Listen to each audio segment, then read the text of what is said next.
a todos nuestros oyentes a nombre de Berenice Lozano y de la Casa del Viaje. Vamos a continuar con el legado cultural de España, con la introducción al legado cultural de España. Y es una introducción porque es nada más una pequeña, ¿qué les puedo decir? Eh, como les había comentado antes, un tentempié, un esquema de todo lo que España le ha dado al mundo y sobre todo a nosotros, América Latina, que somos producto parcial de la cultura española. Me preguntaron que qué era esta imagen que tenía yo en la portada. Se las voy a mostrar completa. Es un Cristo de Dalí. Dalí hizo varios Cristos, uno de ellos es este. Aquí pueden ver la corona de espinas, el boceto de su rostro y la sangre, y este es lo que estamos utilizando como portada. Se me hace sumamente dramático, sumamente original, y aunque hoy no vamos a ver la pintura ni las artes plásticas, vamos a terminar con el legado literario de España, muy por encima, es un bosquejo lo que vamos a ver, para dejar para el jueves todo lo que es la herencia de la pintura española, desde,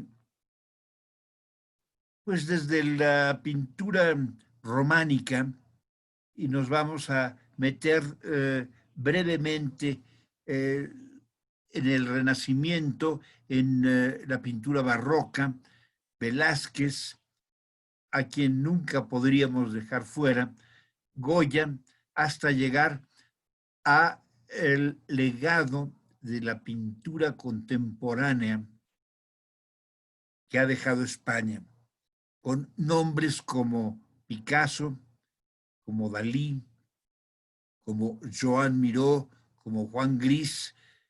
Realmente la pintura moderna debe tanto a España que no tendríamos forma de abarcarla. Pero pues vamos a hacer un breve resumen de ese legado de la pintura española el próximo jueves.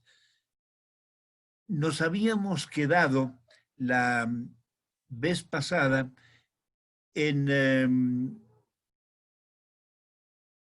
perdón, creo que me estoy yendo al revés.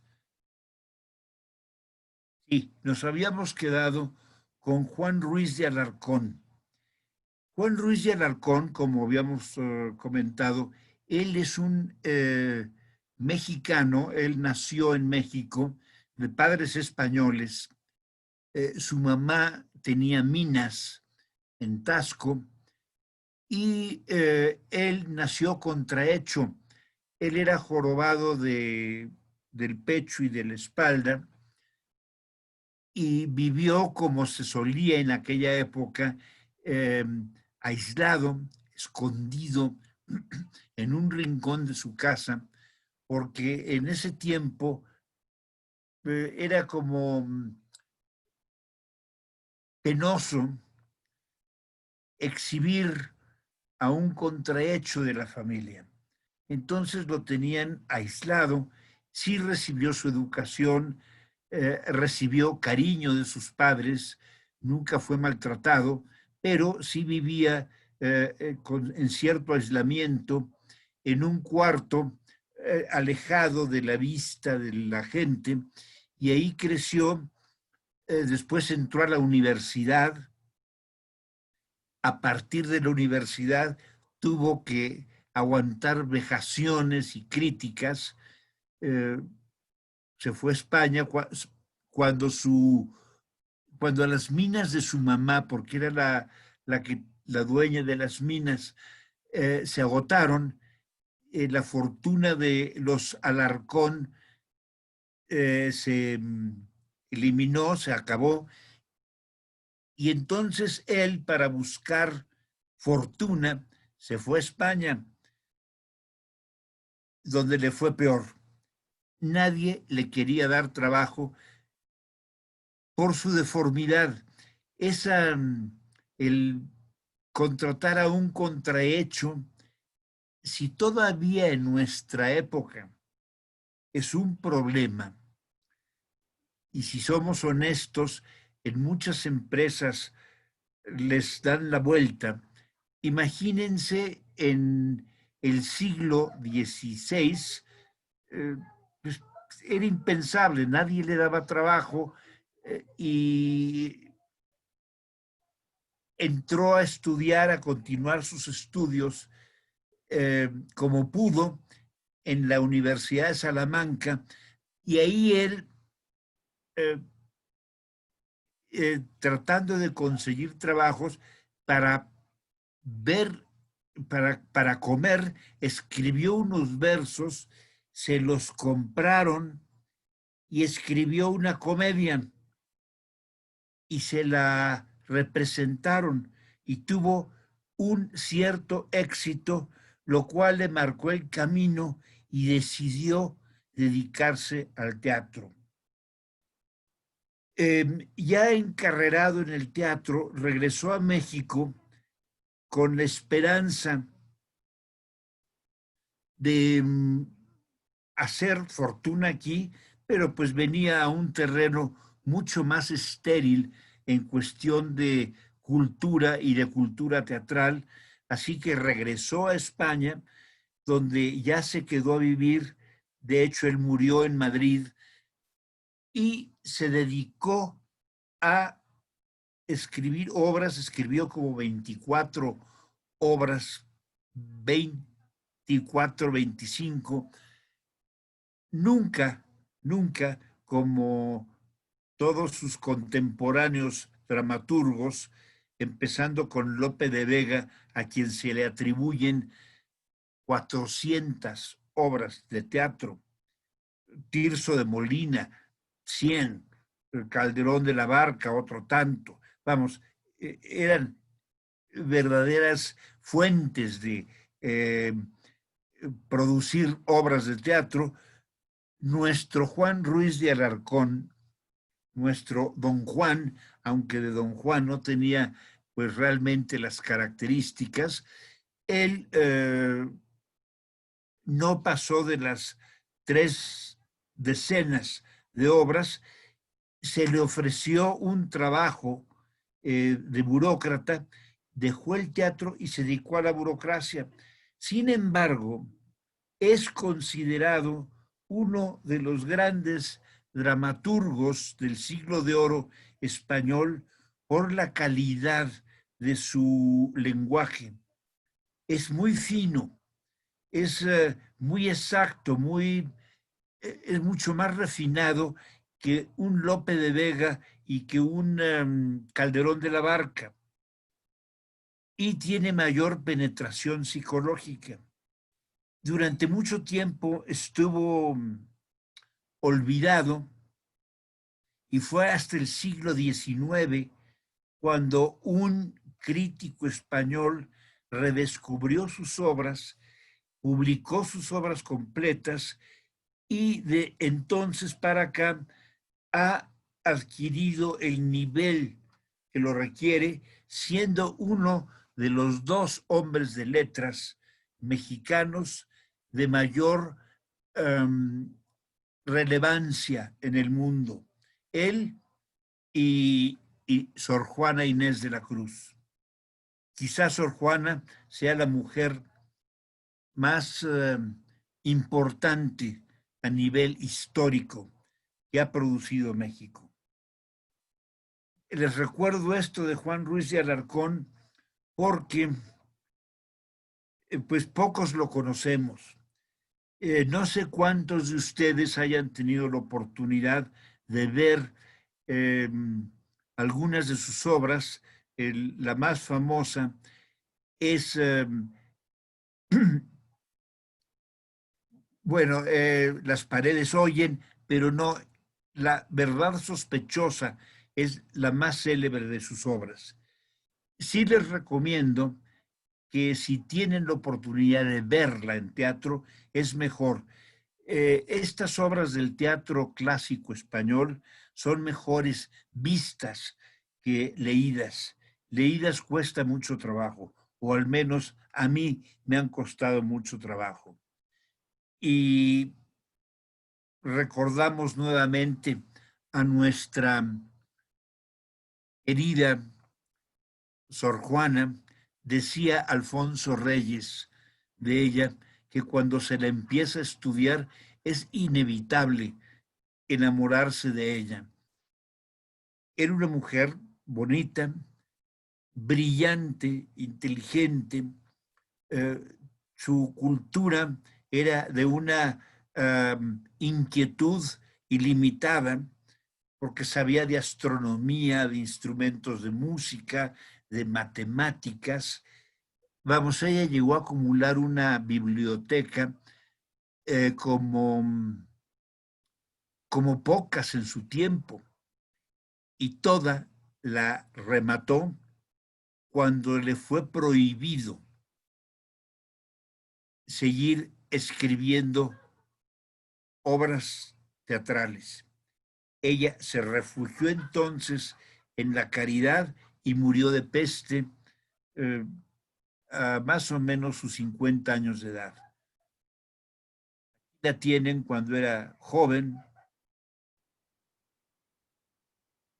era una mujer bonita. Esto es cuando ella trabajaba, eh, estaba de dama de compañía de la virreina.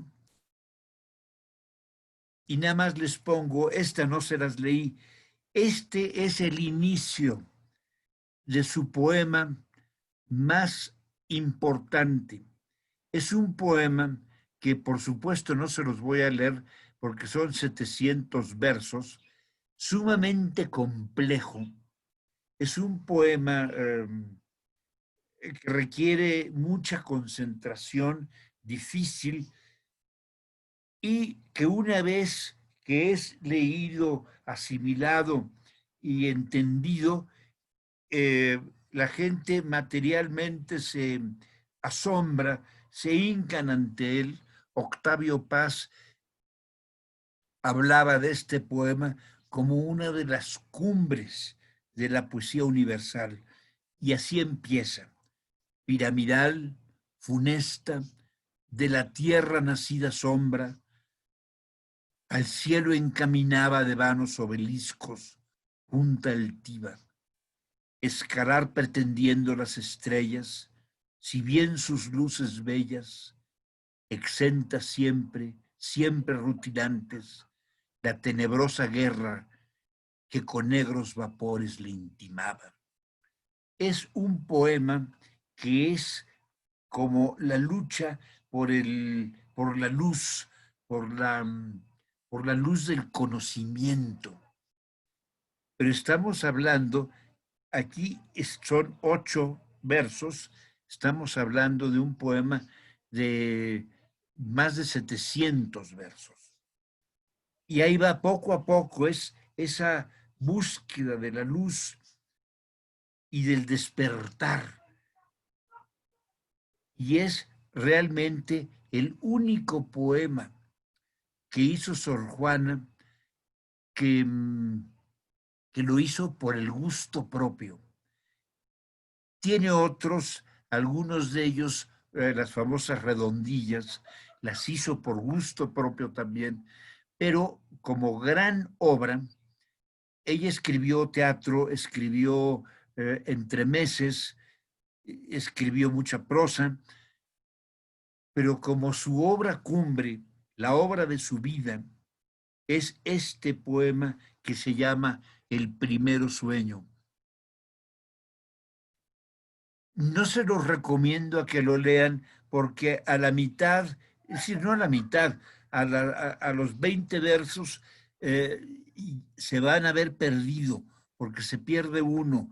Hay que ir pensando cada verso y lo mejor es leerlo con una guía que nos vaya indicando qué es lo que quiso decir nuestra querida Sor Juana. Otra obra muy importante que es considerada un anónimo, pero que es de las obras cumbres y de las primeras obras de la literatura española y que ha trascendido los siglos, es la vida de Lazarillo de Tormes. No sé si la hayan leído, esta sí es para leerse, y es una novela picaresca, muy divertida, y también tiene muchas lecciones. El Lazarillo de Tormes es precisamente un muchacho que le ayuda a un ciego y son todas las lecciones que aprende con el ciego. Está atribuida a don Nuño de Mendoza, pero no se sabe exactamente quién es el autor. Realmente es una obra que podemos considerar anónima. Esto es Alcalá de Henares. En Alcalá de Henares nació el más grande de todos los autores de habla hispana y uno de los más grandes autores de todos los tiempos, de todas las literaturas, Miguel de Cervantes. Una vida azarosísima. Curiosamente, él murió el mismo año que Shakespeare. Hay quienes dicen que el mismo día. Hay una diferencia de 2 días, de acuerdo a los estudiosos, porque en Inglaterra todavía se utilizaba el calendario juliano y en España ya se utilizaba el calendario gregoriano.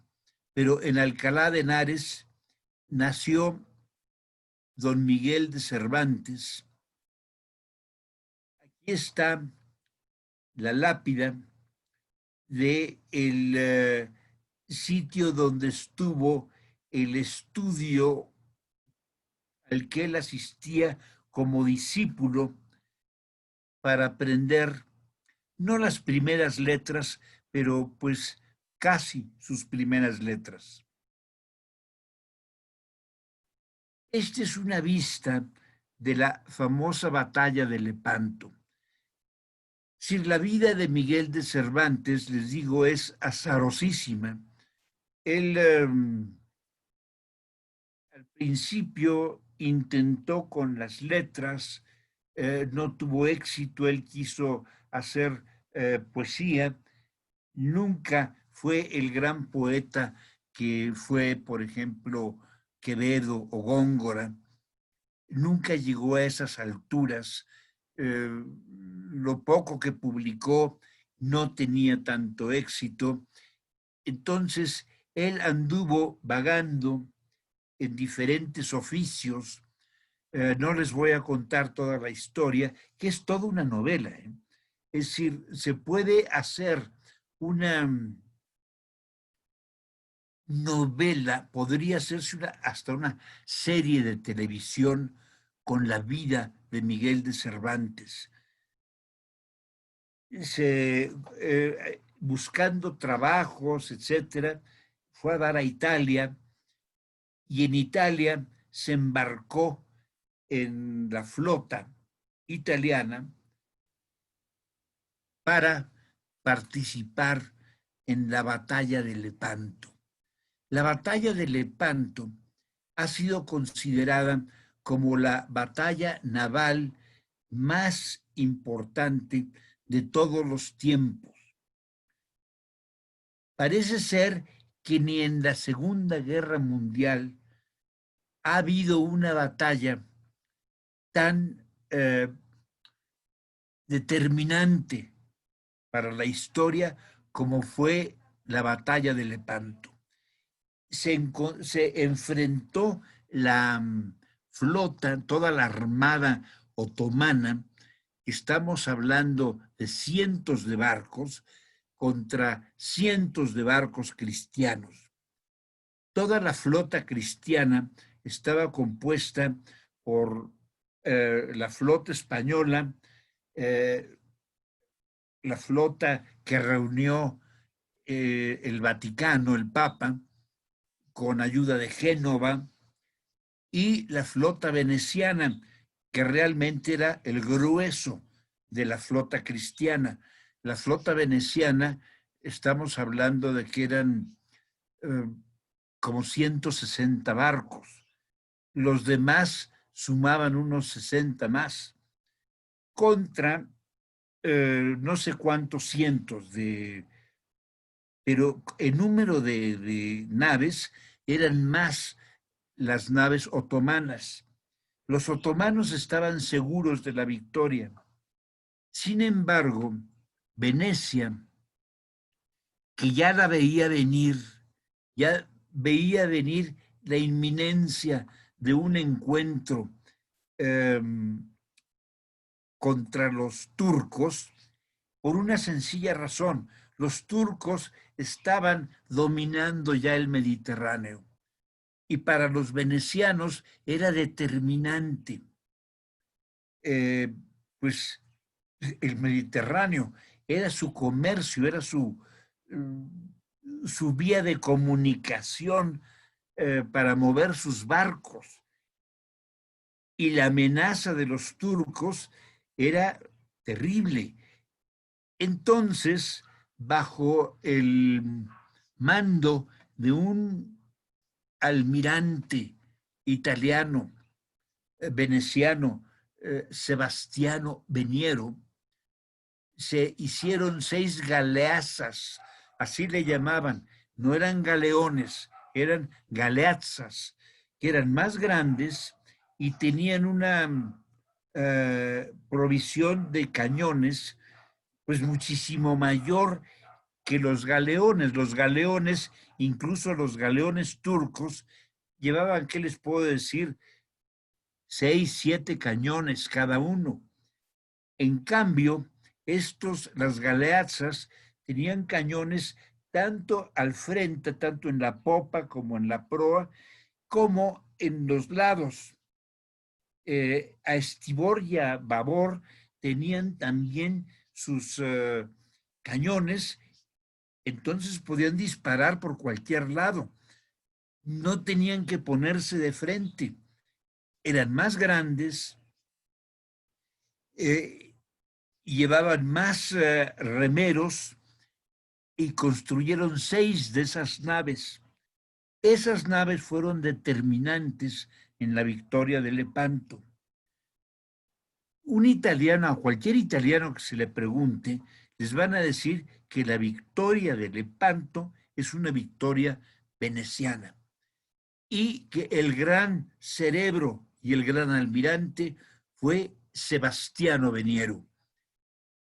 No le digan esto a un español porque les va a decir, no, no, no, el gran almirante, y que de hecho era el jefe de la flota, ¿qué les puedo decir? El mandamás de toda la flota cristiana era don Juan de Austria, el hijo bastardo de Carlos V, medio hermano de Felipe II, y que fue condecorado y fue el héroe, el que se llevó las palmas, pero los italianos dicen, a él lo pusieron por ser el hijo del emperador, pero quien realmente eh, fue el verdadero victorioso en la batalla de Lepanto fue Sebastiano Veniero y los venecianos.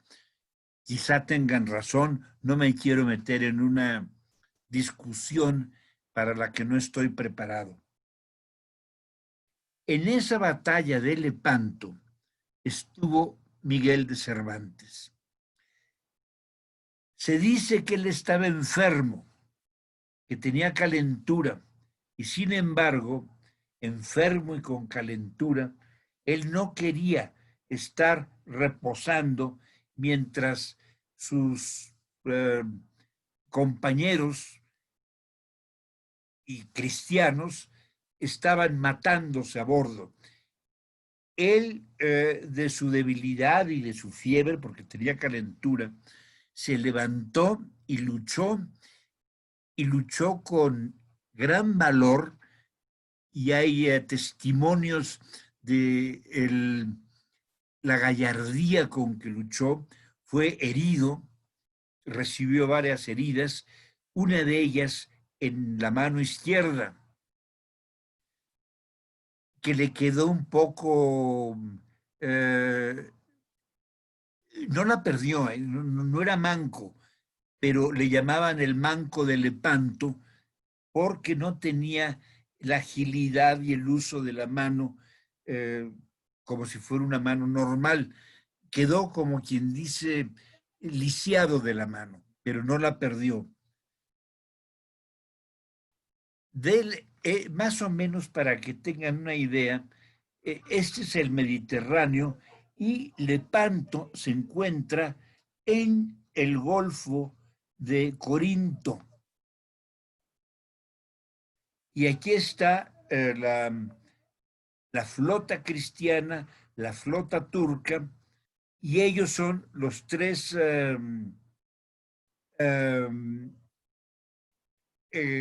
almirantes: Juan de Austria, Colonna y Sebastiano Veniero. Aquí tienen a Sebastiano Veniero, a quien dicen, y los expertos, muchos expertos, dicen que fue realmente el constructor,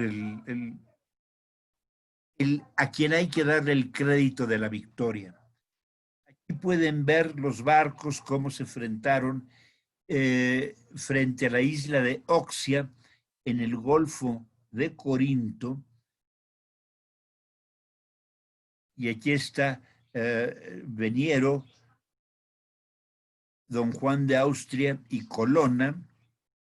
Y del otro lado, Ali Pasha, que fue muerto, y los cristianos le cortaron la cabeza, le ensartaron en una lanza, y esto, dicen, ayudó a que se desmoralizara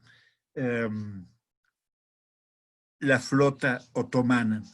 La verdad es que estaban perdiendo ya los otomanos. Este es un monumento a don Juan de Austria en la ciudad de Messina, en Sicilia, y aquí tienen una muestra de las galeazzas, este barco que diseñaron para la batalla de Lepanto los venecianos, que tenía cañones en toda esta parte y enfrente, es decir, en la popa y en la proa y en la popa. Entonces podían disparar por todos lados.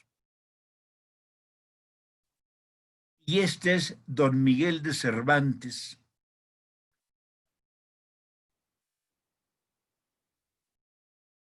héroe también de la batalla de Lepanto. Después de Lepanto, él buscó trabajo en diferentes sitios. Por X circunstancias cayó preso de los árabes, estuvo en la cárcel en Argelia. Este es el retrato más fiel hecho en su tiempo de don Miguel de Cervantes.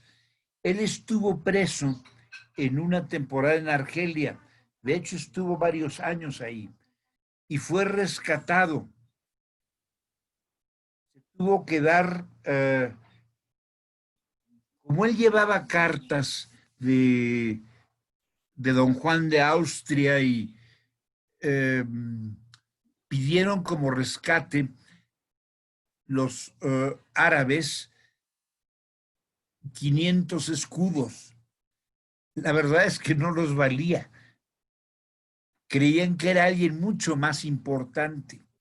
Y tanto su familia como un grupo de frailes que se dedicaban a ayudar a rescatar a los prisioneros en Argelia o en los países musulmanes, juntaron la cantidad, lograron reunir los 500 escudos y lograron liberar a Miguel de Cervantes de la cárcel en Argelia.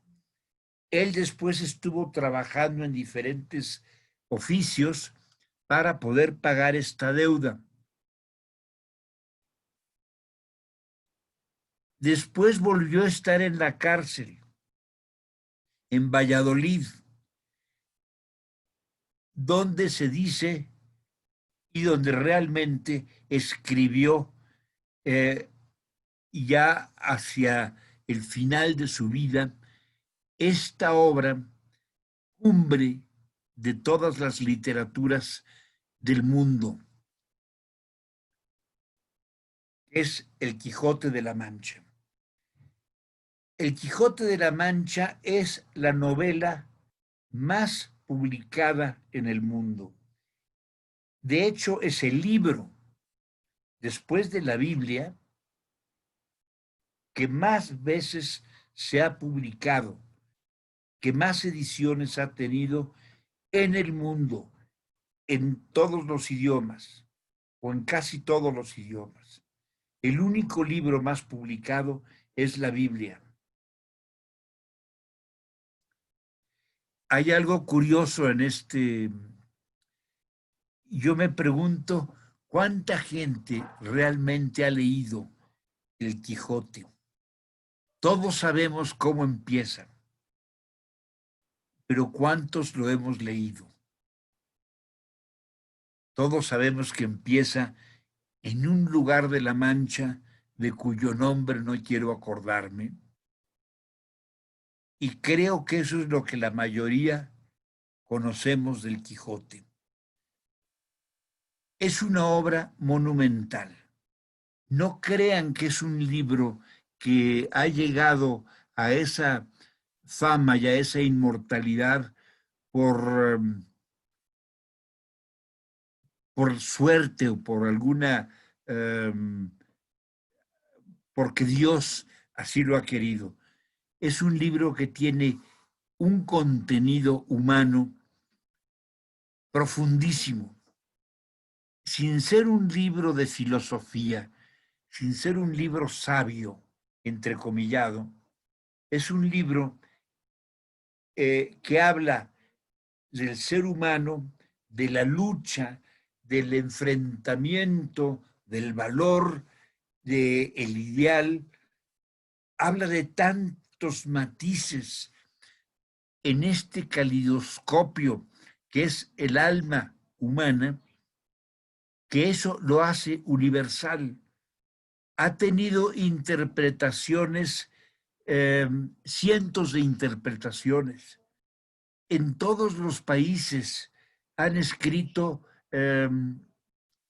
obras refiriéndose al Quijote, explicando los primeros, paradójicamente, los primeros en reconocer la profundidad, el valor, el sentido heroico. Y heroico no porque Don Quijote sea un héroe que va y destruye tipo Cid Campeador. No, es un héroe porque sigue su ideal a ultranza.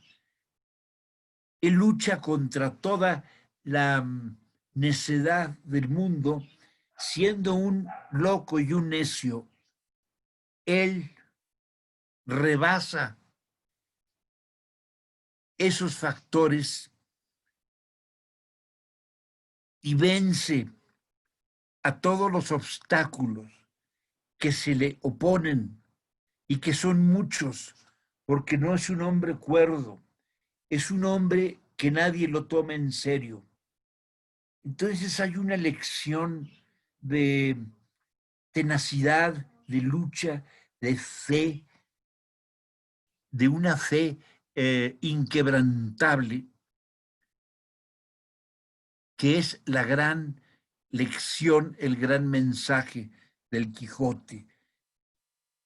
Y curiosamente fueron los ingleses los primeros en descubrir esta maravilla que es el mensaje de Don Quijote.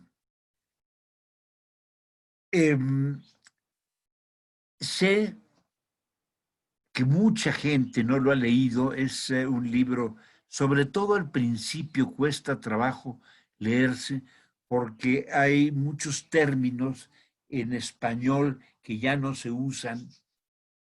A las pocas páginas se acostumbra uno y el libro comienza a fluir y es un libro sumamente entretenido. A veces, de verdad, da mucha risa.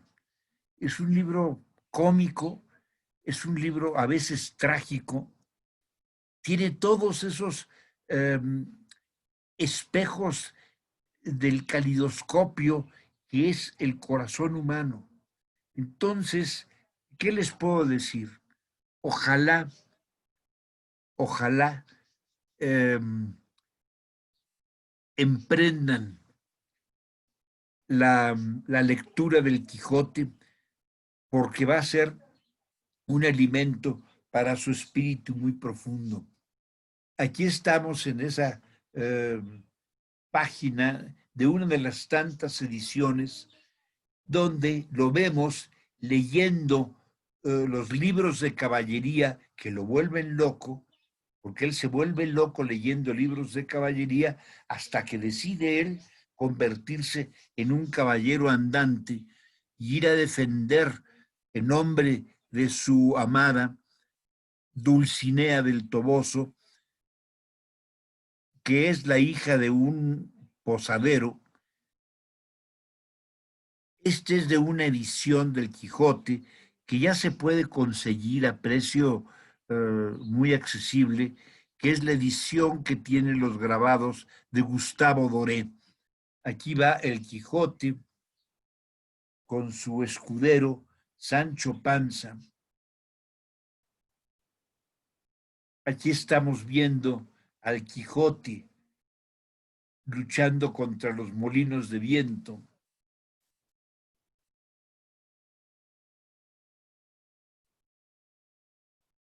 Es una paradoja, pues en la vida muchas veces hay que luchar contra molinos de viento.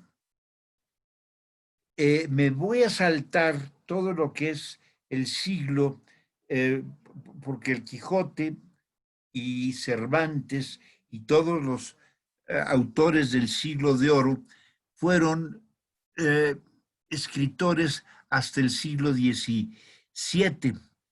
Terminando el siglo XVII, la literatura en España, todo lo que es el siglo XVIII, decae mucho, eh, se vuelve muy artificial, se imita mucho y hasta que llega el siglo XIX, principios del siglo XIX, hay un renacimiento en la literatura española. En este caso, aquí tenemos a José de Espronceda. No les voy a leer ninguno de sus poemas, son muy largos. A don Ramón de Campoamor es una fotografía de él, ya de viejo, que fue un poeta muy venerado en el siglo XIX, de los últimos poetas románticos del siglo XIX, y de él sí les leo este pequeño poema, que es un poco picante, la del enlutado manto, la de la toca de encaje, la de 1000 hombres en canto, ¿cuánto va que no es tan santo tu pecho como el ropaje? En vano ocultarnos trata de tus ojos los destellos, el lienzo que te recata, y por Dios que son, beata, para ser santos, muy bellos. Sobre tu nevado seno pesa la cruz de un rosario, y aunque humilde Nazareno muriera de gozo lleno en tan hermoso Calvario. Él es don Ramón de Campoamor. Aquí tenemos a José Zorrilla, otro de los grandes eh, de las leyendas y poesía. Él fue un inagotable escritor, simplemente de leyendas. Hay un libro de más de 1000 páginas con sus leyendas. Hay algunas que son extraordinarias. De don José Zorrilla es notable esa facilidad que tenía para hacer eh, versos, para engarzar versos con un lenguaje fluido y muy eh, y como le salía a la primera. Vamos, no tenía que corregir, no tenía que eh, pensar demasiado, le fluía el lenguaje. Hay un poema de él que no se los voy a leer porque es larguísimo, que se llama La carrera de Al-Jamar y pinta a un príncipe árabe que sale corriendo en el caballo. Nada más les recito el primer inicio. Dice: lanzóse el fiero bruto con ímpetu salvaje, ganando a saltos locos la tierra desigual, salvando de los brezos el áspero ramaje a riesgo de la vida de su jinete real. Así empieza. Poco a poco los versos se van haciendo más cortos hasta que termina todo el poema, páginas después, con monosílabos. Es decir, mira, describe la carrera del príncipe, cómo va corriendo, salvando las rocas, los bosques, los matorrales, etcétera, y cómo se va acercando a un precipicio donde tiene que dar ese brinco para poder salvarse. Y ese último verso, como dice, salvadle, Señor, oh, dadle favor, salvadle, Señor. Saltó y allá cayó de pie, salvo fue. Oh, ya, quien ve, do, va. Como que se pierde y termina todo en un monosílabo, que es do, va.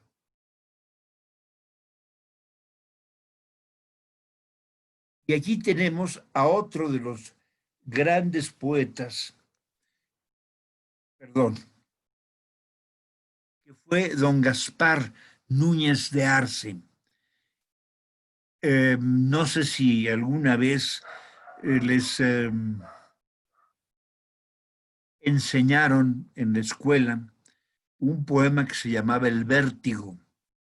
Nada más les digo el inicio, porque es la tragedia de dos hermanos, uno que acaba matando al otro por envidias, por celos, pero lo que el poema empieza describiendo el castillo, el torreón que está a la orilla del mar, y dice en un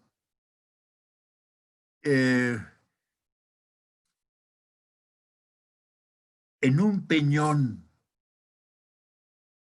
de la costa, en un peñón de la costa que bate el mar noche y día, se alza gigante y sombría, ancha torre secular que un rey mandó edificar a manera de atalaya para defender la playa contra los riesgos del mar. Y se sigue, empieza a describir cómo el mar azota el castillo y después empieza a narrar a los personajes que viven en el castillo y cómo en los celos acaba uno matando a su hermano. Este poeta, que ha sido altamente criticado, sobre todo en gran parte de este siglo, más bien del siglo pasado, y que nunca ha sido del todo valorado. Sí, fue muy valorado en su tiempo. Después se le consideró el poeta cursi por excelencia, que es Gustavo Adolfo Bécquer. En la actualidad empieza otra vez a retomar prestigio, ya que la calidad de su poesía, de su lenguaje, es altamente refinado. Gustavo Adolfo Bécquer, no sé si se acuerdan, el de Volverán las oscuras golondrinas, que no se los voy a recitar, nada más les voy a recitar este pequeño trozo, esta pequeña rima. Sabe si alguna vez tus labios rojos, quema invisible atmósfera abrasada, el alma que hablar puede con los ojos, también puede besar con la mirada. Es precioso. El alma que hablar puede con los ojos, también puede besar con la mirada. Y este es otro. Serpiente de amor, risa traidora, verdugo del ensueño y de la luz, perfumado puñal, beso enconado, eso eres tú. Últimamente ha empezado a tomar como que se le está reconsiderando mérito a este poeta tan vejado porque se le consideró el paradigma de la cursilería. Bueno, aquí tenemos a uno de los más grandes autores españoles. Si Cervantes es el más grande novelista, no quiero sonar demasiado superlativo, pero yo creo que Cervantes es uno de los, si no el más grande, es muy difícil decir, este es el más grande novelista de la historia. Yo creo que hay muchos grandes novelistas. Balzac fue otro de esos gigantes novelistas. En la literatura inglesa, Charles Dickens. Ok, en la literatura española ha habido varios, y además de Cervantes, por su obra, que es inimitable y es, digamos, el Everest de la literatura castellana, don Benito Pérez Galdós es posiblemente, junto con otros dos o tres, el gran novelista de España. Benito Pérez Galdós escribió muchísimo. Una de sus principales obras se llama Los episodios nacionales. Los episodios nacionales son 40 y tantas novelas escritas a lo largo de más de 20 años. Y es la historia de España desde la llegada de los franceses en 1800 como hasta 1880. Es toda una epopeya lo que hace Pérez Galdós. Pero además escribió otras obras. Bueno, esta es la primera. Los episodios nacionales empieza con Trafalgar. Ahí empieza esa epopeya, que además es muy interesante. El problema es cuando pensamos en que nos vamos a leer 50 libros, entonces nos arredramos, nos espantamos y decimos, mejor no, mejor leo uno. A veces le tenemos mucho miedo a los libros gruesos, cuando pueden ser tan apasionantes como los libros delgados. Y esta es la última. Empieza con Trafalgar y termina los episodios nacionales con Cánovas. Más o menos 80 años después de la historia de España. Pero son novelas, vamos, no es historia, es historia mezclada con novela que puede ser apasionante. Yo personalmente no lo he leído, lo he picoteado y sé que puede ser una literatura fascinante. Lo que pasa es que a veces me engancho en otras cosas, como es el caso de Doña Perfecta. Es otra de las novelas maestras de Pérez Galdós. Incluso aquí en México se hizo una película interpretada por Dolores del Río, en que acaba uno odiando a Dolores del Río, toda perfecta, mojigata, quiere controlar a como dé lugar la vida de su sobrino. Marianela, Marianela es una novela desgarradora. Es una muchacha que sirve de lazarillo a un joven que no ve, ella está enamorada de él, ella vive por él. Finalmente llega un médico que ve el problema que tiene el joven, le cura los ojos y el muchacho también está enamorado de ella, pero no la ha visto. Ella no es muy agraciada. Vamos, no es Sara Montiel. Y lo curan y cuando ve enfrente, ve a su prima, no a la chica, no a Marianela, ve a su prima, que es preciosa la muchacha, y él cree que es Marianela y se enamora de ella. Y ella se queda eh, tristísima. Son novelas de profundo realismo, con un contenido humano que a veces puede ser desgarrador. A mí Marianela de verdad es de las novelas que más me ha dolido. Otra es Fortunata y Jacinta, Nazarín. Creo que todos vimos la película con Marca López y Francisco Rabal, además extraordinariamente llevada al cine, nada menos que por otro de los gigantes españoles, Luis Buñuel.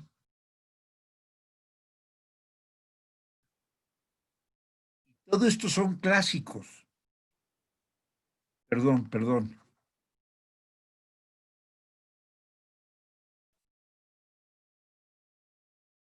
Antes de que me vaya. Bueno, Nazarín, muy importante como novela española, ya habíamos hablado de ella, es La Regenta.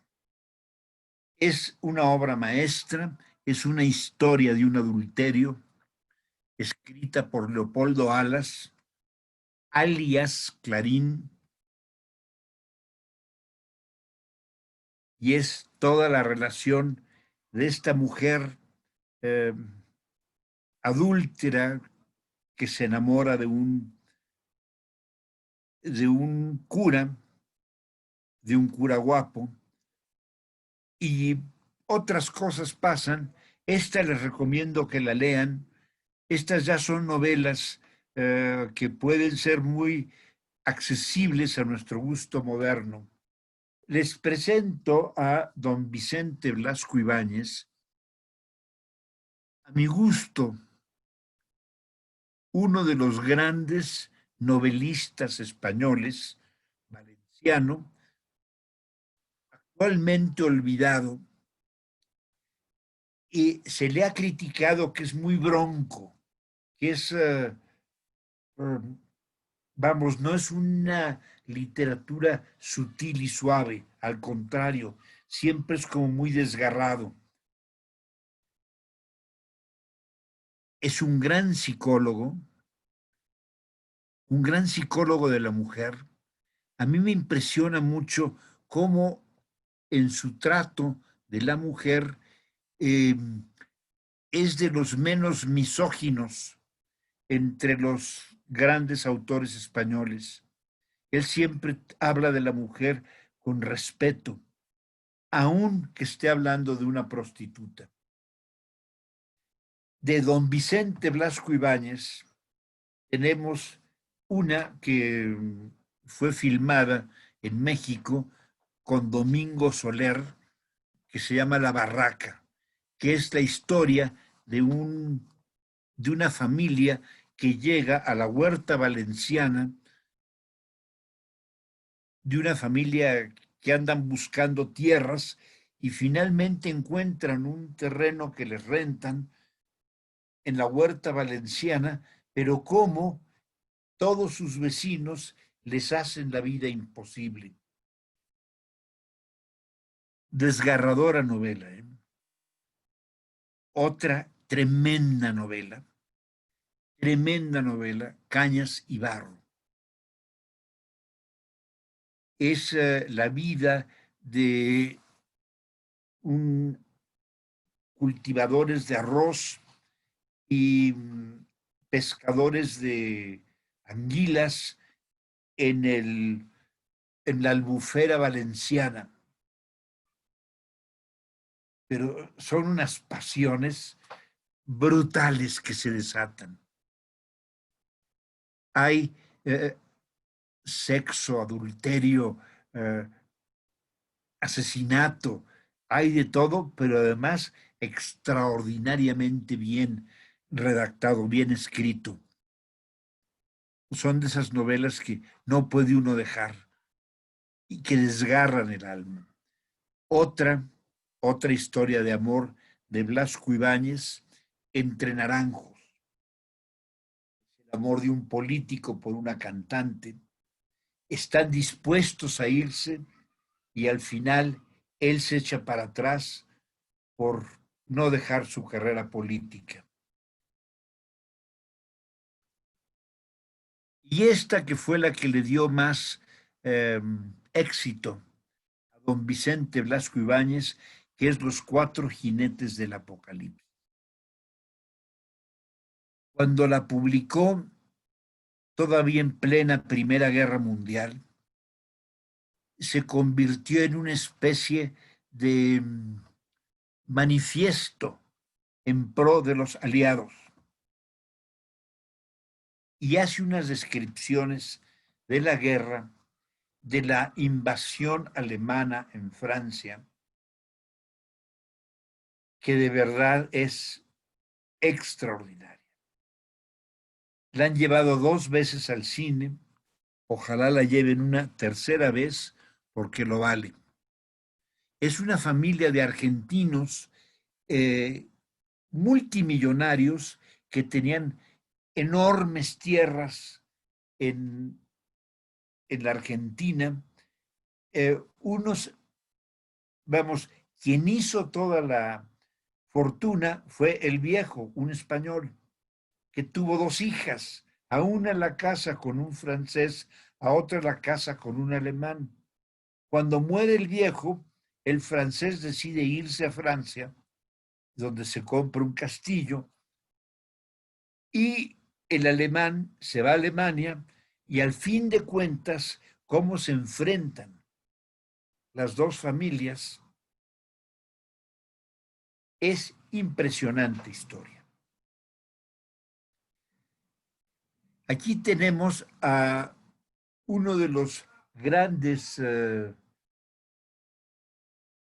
científicos españoles, y como estábamos hablando del legado de la cultura española, bueno, pues hay que mencionar a don Ramón y Cajal, Santiago Ramón y Cajal. Fue premio Nobel de Medicina. Otro de los grandes españoles que tuvo mucho que ver con México fue don Luis Buñuel. Hizo como 15 películas mexicanas. Algunas de ellas de las mejores películas mexicanas. Nazarín, Los Olvidados. Aquí tenemos a don Miguel de Unamuno, uno de los grandes pensadores españoles, y a mi gusto el más grande filósofo español de todos los tiempos, don José Ortega y Gasset. Y como poetas, aquí está Juan Ramón Jiménez, Premio Nobel de Literatura, el autor de este poema, del libro de poemas Platero y yo, y de este poema que les voy a leer porque es una belleza. Y yo me iré y se quedarán los pájaros cantando. Y se quedará mi huerto con su verde árbol y con su pozo blanco.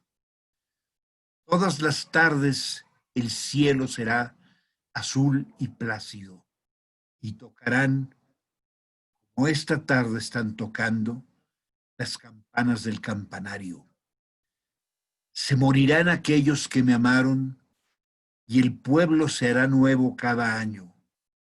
Y lejos del bullicio distinto, sordo, raro, del domingo cerrado, del coche de las 5, de las siestas del baño, en el rincón secreto de mi huerto florido y encalado, mi espíritu errará nostálgico, y yo me iré y seré otro, sin hogar, sin árbol verde y sin pozo blanco, sin cielo azul y plácido, y se quedarán los pájaros cantando.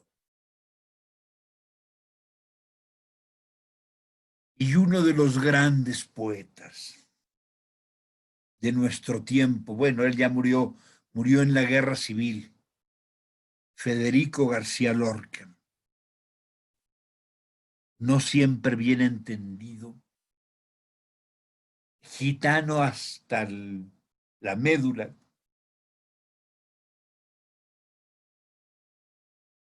y nada más les leo este trozo de uno de sus poemas del cancionero gitano. Al principio no tiene sentido, pero vean nada más qué belleza de palabras.